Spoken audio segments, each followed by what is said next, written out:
Hey everybody, Brian Dean here. Welcome to Small Business Big Results, a show where we share stories from small business owners and fast-growing startups. I'm your host, Brian Dean, and today I have Lydia Infante with me. Lydia is a consultant, writer, and speaker who has been working to help small businesses grow their reach through SEO in European markets, the US, and Australia. She's currently Senior SEO Manager at Sanity.io. You might have noticed that TikTok videos are starting to appear in the Google search results. What does this mean for businesses' content strategy? And what does this mean for the future of search? This is definitely a topic that needs more attention, especially if you're a new business trying to make a splash right now. And that's exactly what Lydia and I are going to dive into today. So welcome to the show, Lydia. Hi. So Lydia, we're so excited to have you on today because like I had mentioned to you before we started recording, you have a wealth of knowledge about SEO and digital marketing in general, but there's one topic that we thought that you could hit out of the park and one that we're hearing a lot more people ask about, and that's not just TikTok, but TikTok SEO. So before we get into the strategies on how to actually rank your videos in TikTok and in Google, do you think, in your opinion, that TikTok is a threat to Google in the search space? It's never going to wipe Google up. Like, it's never going to be the new Google. And definitely the news that Gen Z only searches on TikTok are overblown and not right, because TikTok is never going to be able to target or make up for Google's accuracy and fight of misinformation on factual searches, right? So I would go on TikTok to search how to choose a mouse for my home office setup, how to repot plans, but I would never go on TikTok to understand stuff about medication or to look at financial advice. Yeah, it's actually you should kind of go to TikTok for financial advice if you want to do the complete opposite of what people are saying in all the videos, pretty much. I don't think they have a your money or your life filter as of yet. No, they don't. And it wouldn't make sense. They never will. It's not an ordered list of 10 results. It's more of a mix of content discovery and active search. So I don't think Google's ever going to lose the throne to TikTok for factual queries and your money or your life queries. Interesting. Yeah, I mean, I'm with you, by the way. We've seen this play out a bunch of times. Bing was a threat to Google. Google just has the moat around search. For something to beat Google, it'll have to be something that's not a traditional search engine. It'll have to be something like predictive search or something like that, because just like you said, they have such a advantage when it comes to information retrieval.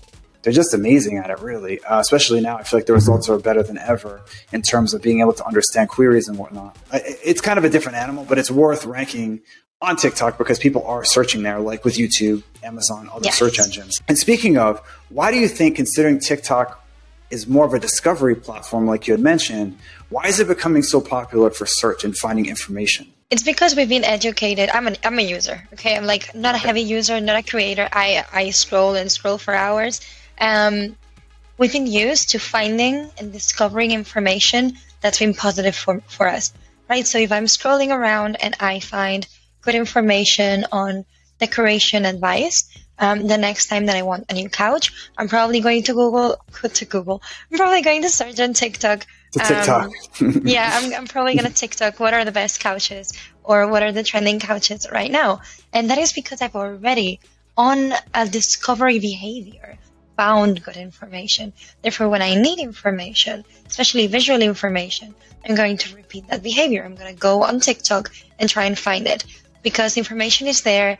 And there's a few things that make it really, for non-money or your life queries, there's a few features on TikTok that make it really interesting. If you're Googling around, you Google, you go on a page, read the page, go back to the search if it's not satisfied you.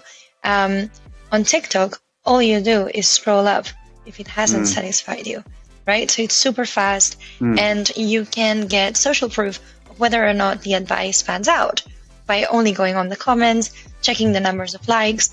You could even say, does this user even know what they're talking about? You could go into their profile, click a random video and scroll around.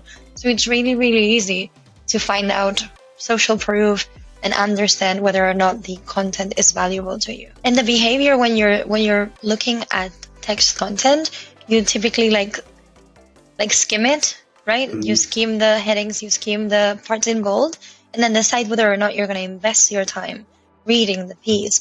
On TikTok, you invest such little time just going up and down. And clearly Google recognizes that this adds friction to their product, because just yesterday they launched a new feature on Google Chrome that in theory allows you to revisit the SERPs on a sidebar instead of having to actually go back to the search results. Yeah, I noticed that and thought of TikTok as well, because you still have to click. Like, it will be really interesting to see if you're on a page from Google and then you swipe up on Chrome and it goes to the second result or something. That would be pretty crazy. Yeah, I think that's a possibility, because most people that go back to the search results, I assume Google would know this better than me, but likely click on the result right below the one they're on.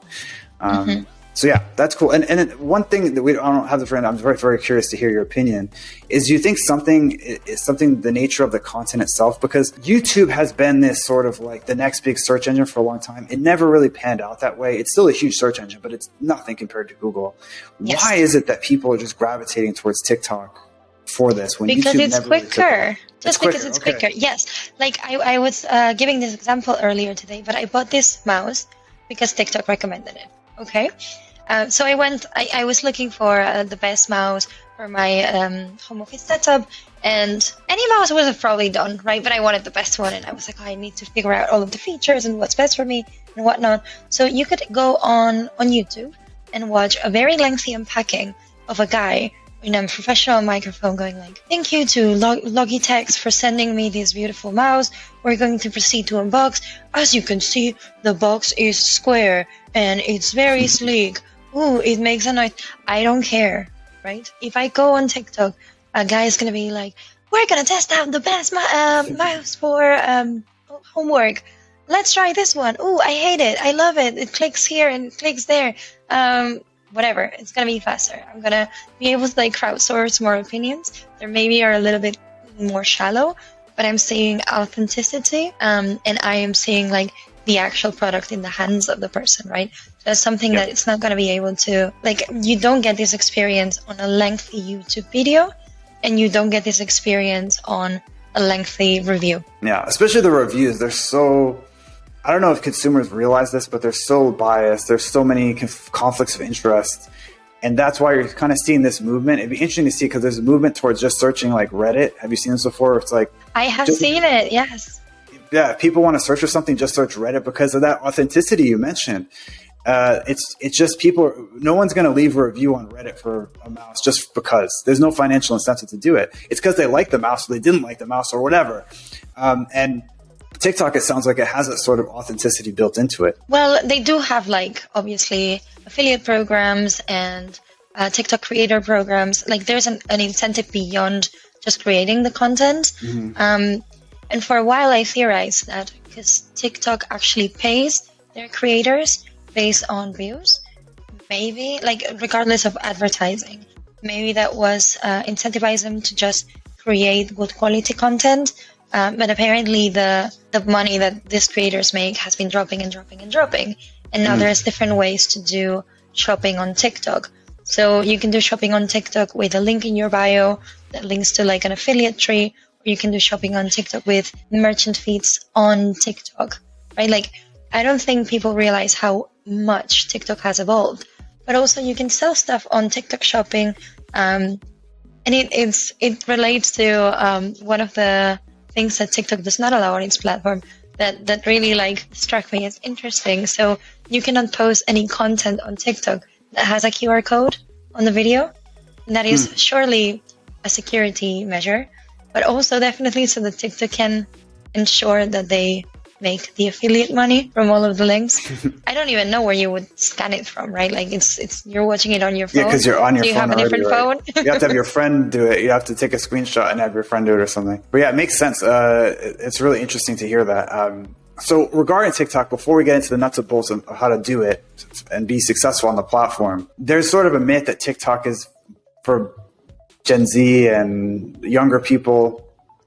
Is that true, or what's the sort of the demographic approximate breakdown of TikTok users? It's mainly for users between 10 and 19. Like that would make about 25% of its user base, but it's really spread out. So in the user base, like they have 20%, over 20% of their users are 40 to 49. Wow. It's 40 to 49. Like, that's not a Gen Z thing alone. No, I can attest to that personally.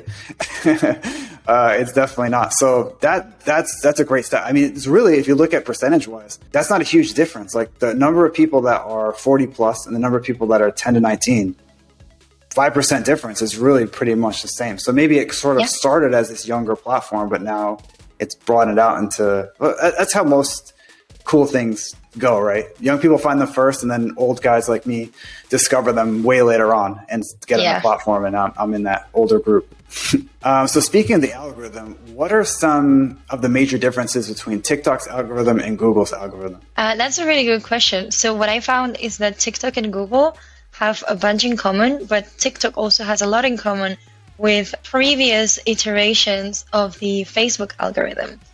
Before I got into SEO, I did some work on social media marketing, which was interesting and definitely helped me understand better like what TikTok is doing. I would say there are like 3 parts to TikTok's understanding of the content and its users and ranking. Okay, you've got understanding what the video is about.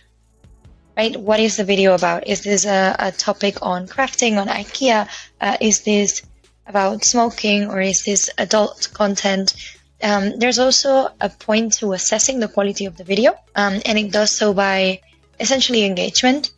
And there is a point to assessing what the user wants to see. So what the user wants to see is the bit that's most removed from the Google understanding of things. Google has mostly focused on the quality aspect of things, even though it hasn't done it through engagement.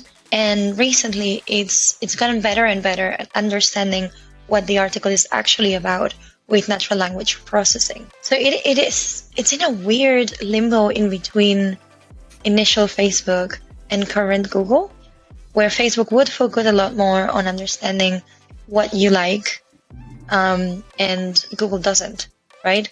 But Google focuses a lot more on understanding what is good and what is the content about. Interesting. So besides, you said so they basically are listening to the content of the video. That's how they're determining the topic? That's really cool. So they determine it in many ways. Okay. Yeah, tell us, because this is, people want to know, like, I create a video, I want TikTok to be able to understand this video is about this topic. Like, what are some things that they should be focusing on? Yes. So this would be the on-page SEO optimization equivalent of TikTok. So the way that TikTok understands what your video is about is based on the video's visual, the audio, the text on the video, title and hashtags, and the use of TikTok sounds, which is not the same as the audio. So the video visuals, essentially TikTok can detect and collect the characteristics and features of the video, like in the video. So essentially they don't say that plainly, but we can very safely assume that they're using some kind of visual AI to recognize objects and features and tone, right? So they do know what the actual image, like the actual content of the video is about. They know what's included. Then they use the audio, so the words spoken in the video, to understand it further. Then many TikTok users put text over the video, either to provide manual captions or to kind of like annotate the video and make it maybe funnier, or like draw your attention to different bits of it, or complement the actual content of the video. And that's something that TikTok is using as well. And in initial documentation, title and hashtags are like the OG signal for TikTok, and it's the one that they've discussed the most. So the title would be like the little caption that you see underneath the video, and the hashtags that follow it. Weirdly, it is criticized that the hashtag on TikTok videos make very little sense, and that is true. They tag, creators usually tag like really random brand challenges that don't necessarily have anything to do with them. But if creators do it, I can safely assume that it's working for them. And then a really good concept is TikTok sounds. TikTok is going to associate a type of TikTok sound, so a TikTok song or a piece of like a dialogue. It becomes kind of like a meaning in itself. An example of it would be like, there was a TikTok sound that would say like, "Can we skip to the good part?" And it would show a bunch of like someone meeting their partner or someone dating a bunch, and then can we skip to the good part? Suddenly they're like married. Or can we skip to the good part? You're learning and studying for, I don't know, medical school. And then the good part is that you're like in your scrubs and you're a doctor now or whatever. So the actual audio has meaning. Interesting. I just think it's so cool. Yeah, it is. I mean, that is some next level stuff they're doing there. I mean, they're kind of watching videos, which, you know, YouTube is starting to do a little bit, but it almost seems like TikTok's further ahead technology wise. Because, yeah, YouTube still very much relies on the title and the description, which is kind of the equivalent to the hashtags. If you're creating a video to sort of sum up, you want to create a video about playing guitar. You want to definitely show a guitar in the video. Say that's fast as you can. That's what you're going to show in the video. Do it, obviously, and maybe even do a hashtag, learn guitar, have the title, how to learn guitar. I wonder, though, like if we were to apply learnings from being in SEO, would it be more relevant if you say, we're going to learn to play guitar at the beginning of the video, or does it matter if you play a little bit and then say it? Well, that would also affect like engagement. It's just like, it's so interesting. It is. It's totally new. Like that's the thing for us. People have been doing SEO forever. It's like links, on-page SEO, keyword. It's like there's not a lot of new stuff. So when there's a new thing, it's like this is cool. Like we can apply all our knowledge to this. And actually, that leads me perfectly to my next question, which is from what you've seen on TikTok, is it more important or that's maybe a bad way to phrase it, but what's the relative importance of like optimizing a video properly versus just straight engagement? Like say someone made a video about learning guitar and they had no idea TikTok SEO was a thing.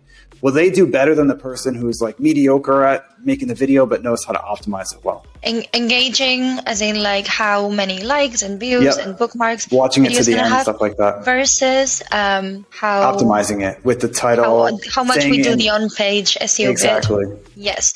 I think the engagement is going to be way bigger because that's really what the platform thrives on. So platforms are competing for our attention at the moment. The more that we stay on the platform, the better for them, for their bottom line, right? And engaging content and content that evokes emotion would be their best bet. This would also bring us to behaviors, right? So we've got content discovery and active search. In active search, a well-optimized video might do slightly better or might do almost as good as a high engagement video. In content discovery, no matter how well optimized your video is, the on-page elements of it are not going to matter because it's not a search. They're only going to matter in terms of TikTok understands that this video is about this topic. Is the user of this For You page interested in this topic? Yeah, that makes sense. I mean, it's kind of the same on YouTube because you have the discovery platform, which is more or less the homepage now, that you'll see videos on there that are, the person has no idea there's such thing as YouTube SEO. Like they just have no clue, but their video is good.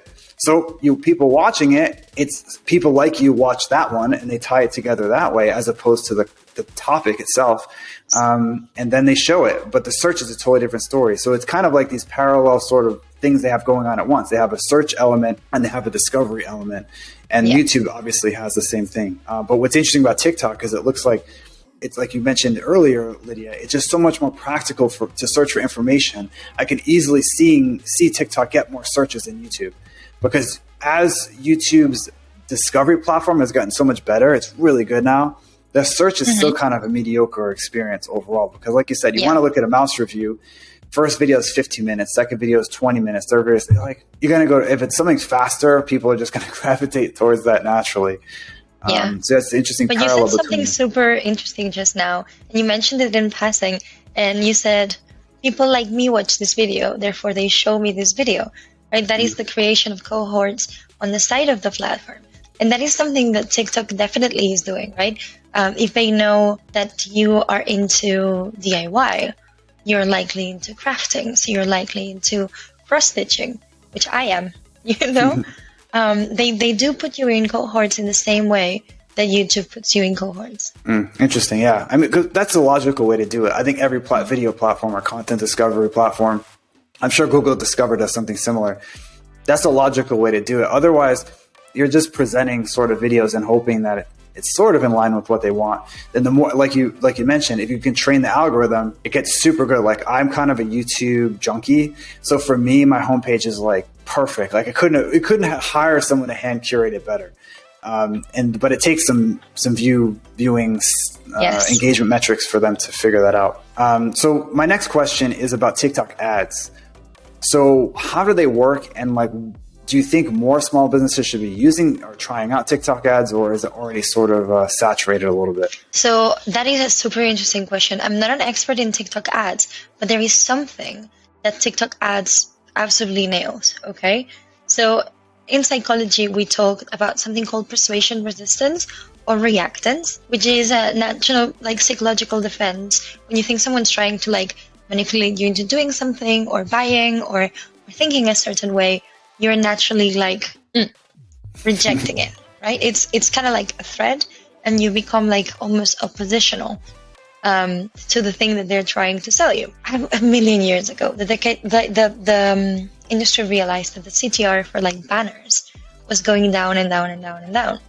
What was that for?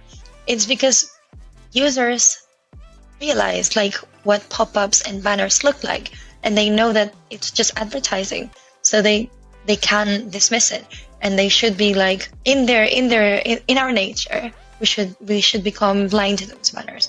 So yeah, like the phenomenon of banner blindness appeared, and we've been trying to fight it like essentially ever since. And we've developed some strategies that counter this resistance to persuasion. So like making native ads, right? The ads on TikTok look super native. Usually there's one when you open the app that's like blah and immediate scroll. I always get like fashion brands that literally have nothing to do with me. And it's like an immediate scroll. But you can go scrolling, and you receive it in the same format, in the same feed, doing the same thing as you do native content. So that is one way to reduce resistance to persuasion. And then like we are also adding these like this social proof, right? Because you've got a person, like an actual human, putting their face in there that validates the content. And ads and organic content look very much alike, not just in like the format, but the content of themselves. Like it's often that you'll see people on TikTok talking about products without necessarily advertising those products. They're just talking about stuff that they're passionate about, which has to do with what you were saying on Reddit before. I think TikTok ads can be like a little bit resource consuming, as with always in video. But if you can recycle video, it's probably a good idea. But they are probably likely to find the lowest resistance to persuasion in the process when you're doing TikTok ads. TikTok keeps saying, "Don't make ads, make TikToks." That's a motto that they have for their advertisers. And what that means is like, don't create an overly produced thing. Just be you, be chill and authentic in the platform like other people are. A really good insight there, because I think the temptation is, whether you're on a new platform or not, you're making videos, I've made tons of videos, is to have it like super professional, even, and there are formats for that. Like when I create a course for the Semrush Academy, I go to a professional studio, I got the whole thing, the boom mic and blah, blah, blah. That would just absolutely be a dud on TikTok, right? That's sort of overproduced. I have immediate scroll. Immediate, like they wouldn't even let it start, the video start probably. So it's tough for brands that are used to this sort of professional ads to go to this authentic, rough, maybe even one take to do the video or make it look like it was the first take. It can be really tough. But like you said, that's what's going to prevent people from scrolling. Otherwise, it doesn't look native because it's not. It contrasts so much with all the authentic content on TikTok already. So my last question before we jump into the sort of the lightning round is, are there any industries, people watching this, where they should just not be on TikTok, that just aren't a good fit for TikTok? Or is it just everyone can find some traction there? I think everyone can find some traction there, but it might not be the thing that impacts your bottom line the most straight away.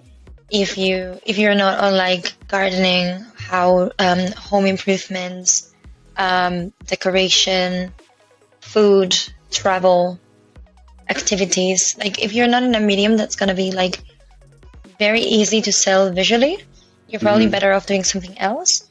But a good way to stand out on TikTok, for example, for your money or your life type of businesses would be to go on TikTok to counter misinformation. It could help you become a reliable source and increase your brand awareness, and then lead to, a big impact on your bottom line. But it's not necessarily the thing that's going to matter the most for your business at the time. It's about resources prioritization and business maturity. Yeah, it's kind of like Google, right? If you look at the best Google strategy, is just to create helpful content, and then that's going to bring in most of your traffic and most of your leads. Even if you have great bottom of the funnel content, landing pages, that stuff converts really well, but it doesn't bring a lot of traffic. Yeah. In TikTok, you just got to accept the fact there are no landing page equivalent. You have to just create helpful content, and sort of the rest takes care of itself. People find you, they say, oh, Lydia on Fonte, oh, this is a great helpful video. Let me Google her, or let me Google sanity.io and look them up. Which it's about building that trust by giving to the users good content. Yeah, but if you try to draw a straight line between a TikTok video and revenue, it's not going to work. Oh no, we even struggle drawing a straight line between a Google click and a lead, right? Attribution is such a challenge. You just have to trust the magic of marketing. Yeah. I don't even bother with properly understanding attribution anymore, because it makes me sad. It's so hard. Yeah, it really is. I mean, that's it. We could have a whole episode about that. I'd love to hear your thoughts on attribution and how it's chat with no cookies and stuff, and how it's becoming a thing. But I think at the end of the day, like you said, especially for non-Google platforms, YouTube, Instagram, TikTok, you just have to let go a little bit and say, look, trust the process. If I'm putting good stuff out there, people are watching it, people are getting value from it, it's going to come back to me. It's almost like a karma thing. You got to be I'm putting stuff out there, and eventually it'll come back to me, because that's, or else just don't do it, because you're not going to find, you're not going to be able to look up in some analytics and say, oh, you made this much from this video. It's not going to happen. No, and if you've got several different initiatives driving brand recognition and brand awareness, you're not going to be able to tell which one was TikTok. Yeah. And it really doesn't matter, honestly. If you're doing all this stuff, that would be ideal to know which video, which platform did it. But understanding that's not possible, then you just got to put stuff out there. It's like the old marketing expression, you waste half of your marketing budget, you just don't know which half. And that was a joke from back before in the pre-internet days. But then when the internet came along with Google AdWords, you could track it to the keyword ad level and tie it directly to revenue. But it seems like we're kind of going back to that expression where you waste your half, but you don't know which half. But if it's going up and things are going well, you just shrug your shoulders and say, things are going well, I should just keep doing it. Yeah, but even with Google Ads, it's kind of tricky, because I have been in Google Ads as well for quite a few years. Their attribution model is going to make you believe that your organic clicks and your brand awareness prior to that paid click did not matter. Mm-hmm. So it's a tricky one. Yeah. That's what, if we do this show again, Lydia, definitely have you on, because you're a great guest, and talk about attribution, because it's a fascinating topic that is still up in the air on how to do it. Okay, Lydia, so now it's time for our rapid fire questions. You can just say the first thing that comes to your mind, give the answer, and I'll just go right to the next question. Of course, like all of our guests, if there's a question you don't want to answer for whatever reason, just say pass, like a game show. I'll just move on to the next one. So first one, what is your favorite book? Ender's Game by Orson Scott Card. Is there a CEO that you're following or studying and looking up to? Not really. Okay. What are you nerding out in anything? You mentioned stitching. Are you into that sort of thing right now? Yeah, I am. Actually, I don't know if you can see that very well. Wow. Cool. I like swearing cross-stitching. Okay. And TikTok. Very interesting. And what's your favorite online tool that's just indispensable for your job besides Semrush and Sanity? It's going to sound super self-serving, but it is Semrush. I absolutely love working with Semrush, and my favorite bit on Semrush is the content writing assistant. Cool. Yeah, I use that quite a bit myself. I shouldn't say besides Semrush, because for some people it is Semrush. So, like you. So it makes sense. How many hours of sleep do you get every night, approximately? 8 hours. 8 hours. I'm very religious nice. with it. And do you have a go-to lazy dinner that you like to make or order? I really like cheeseburgers. So if I'm allowing myself takeout, it's gonna be a big juicy cheeseburger. Okay. And what's something you wish you knew when you were 20? I wish I knew I wish I knew that perfect is not necessarily the best option, that by prioritizing better and assuming more risk, I was actually getting better at my job and not worse. So I don't need like a perfect health score for my website audits. I just need the business to make money. And at what time of day do you get your best work done? I would say probably mid-afternoon, so about now. Interesting, yeah. What occupation, other than the one you have now, of course, would you like to try out? I have a BSc in psychology, so I would like to be a therapist if I wasn't an SEO. Interesting. Yeah, a lot of people in SEO don't have a marketing degree. It's interesting, myself included. So what was your first job before you got into this whole marketing world? I actually worked for a project in Barcelona of like kind of tutoring at-risk children after school to provide a bit of like a good environment and good role modeling. Fantastic. So yeah, that wraps up our rapid fire questions and this episode. Lydia, thank you so much for coming on. As someone that doesn't know a lot about TikTok, I learned a ton from this episode, and I think everyone watching it will learn a lot too. So thanks so much for coming on. I really enjoyed talking to you. Thank you so much for having me. It was awesome. That's all for this episode of Small Business, Big Results. Head over to this video right here for the next episode in the series, where I'll be chatting with Janet Machuca about ways to motivate small business employees aside from more money. Thanks so much for watching.